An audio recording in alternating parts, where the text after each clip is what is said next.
Now we will talk about leave not due LND. Now we will talk about leave not due. तो इसका पहला वाला जो point है ये कभी कभी एब्रीवेशन में आता है. What is the full form of LND? तो LND का फुल फॉर्म है leave not due. Leave not due is granted to permanent railway employee. मतलब ये परमानेंट, पहला पॉइंट, परमानेंट रेलवे एम्प्लॉय को लीव नॉट ड्यू ग्रांट किया जाता है. Leave not due shall be limited to the leave on LHAP, leave half average pay the employee is likely to earn thereafter. LND during the entire service shall be limited to a maximum of 360 days on medical certificate. मतलब कोई railway employee का inter career में maximum 360 days LND sanction किया जाएगा. और LND जो sanction होता है वो LHAP में सैंक्शन किया जाता है. मतलब if railway employee sanction 5 days LND तो 6 डेज LND, मतलब उसका 6 LHAP सैंक्शन किया जाएगा. मतलब उसको 6 LHAP का मतलब आधा, मतलब 3 फुल डे का उसको सैलरी मिलेगा, लेकिन 6 LHAP उसको सैंक्शन किया जाएगा. And shall be limited to 360 days in entire service period and on medical certificate.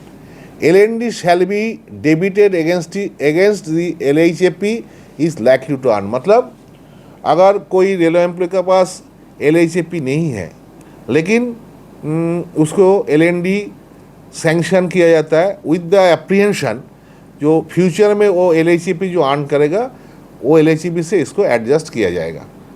फिलहाल अभी उसका ड्यू टू मेडिकल रीज़न अगर he or she is not able to attend the office तो LHAP उसको LND sanction होता है, लेकिन उसको LHAP में किया जाता है. और जो after recovery when he or she will join in the service तो वो टाइम में उसको LHAP मिलेगा, तो वो LHAP से इसको एडजस्ट किया जाएगा.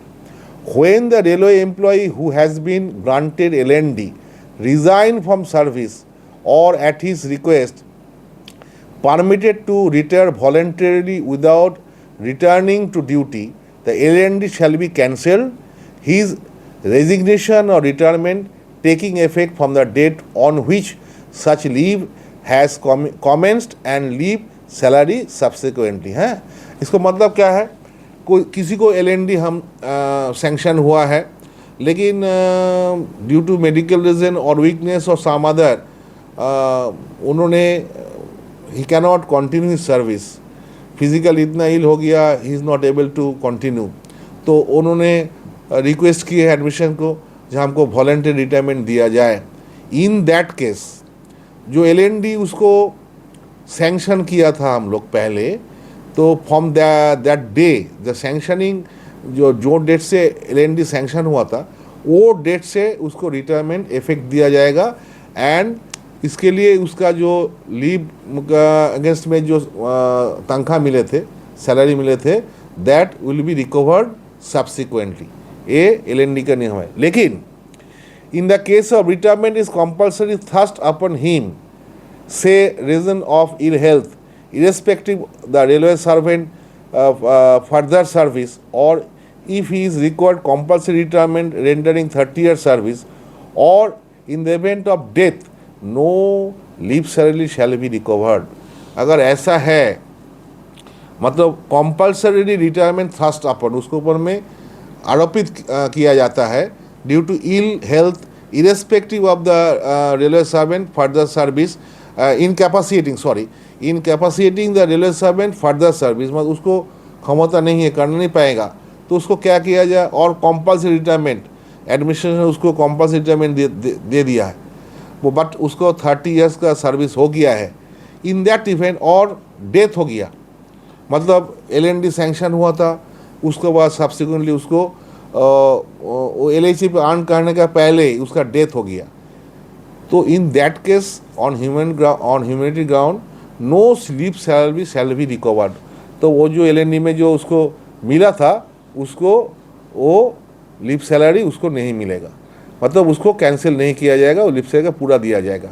रिकवरी नहीं किया जाएगा। LND may be granted to temporary railway servant with 1 year service for a period not exceeding 360 days during the entire service on medical ground for suffering from TB, leprosy, cancer or mental illness in the same post if it is supported by a medical certificate. मतलब अगर temporary status में है कोई employee, मतलब उसको permanent अभी तक नहीं हुआ, ज़्यादा दिन सर्विस नहीं हुआ, लेकिन due to his suffering from TB और लेप्रोसी, कैंसर और mental illness, he or she is not able to attend the office, तो उसको LND दे सकता है, हम लोग ग्रांट भी किया जाएगा, लेकिन उसको 360 डेज तक ही दिया जाएगा।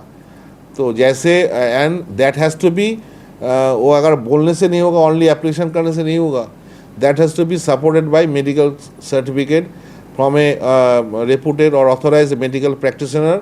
उसको सर्टिफाई करेगा जिसको TB हुआ है, लेप्रेसी हुआ, कैंसर हुआ और मेंटल इलनेस है, ही or she cannot join the office. तो उसको लगा के अगर वो अप्लाई करेगा तो LND can be granted to a temporary status जो रेलवे एम्प्लॉय का है, उसको भी मैक्सिमम 360 डेज तक उसको मिलेगा। ठीक है, this is all about LND का क्वेश्चन इधर से आता है, इससे दूसरा कोई जगह से नहीं आता है। नॉर्मली ये जो डिजीज़ है TB, leprosy, cancer and mental illness, इधर से क्वेश्चन आता है।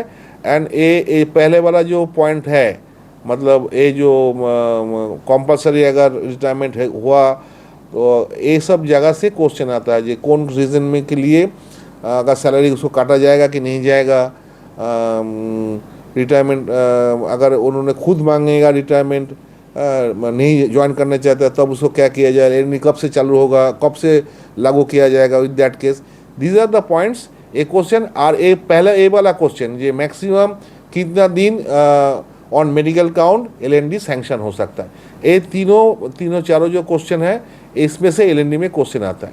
ठीक है, तो this is all about LND। तो फिर भी हमने नेक्स्ट हमने बोलना चाहता है कि प्लीज़ अगर अच्छा लगे तो मेरा चैनल को लाइक एंड सब्सक्राइब कीजिएगा।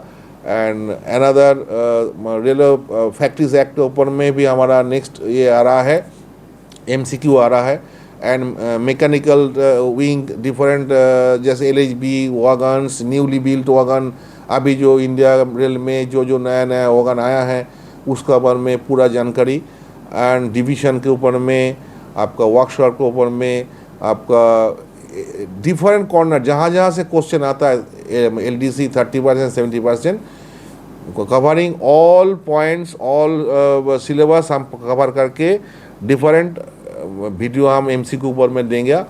तो once again I am requesting you, please subscribe my channel, क्योंकि वो सब्सक्राइब होने से हमको थोड़ा मदद मिलेगा। तो please do that. Okay, thank you.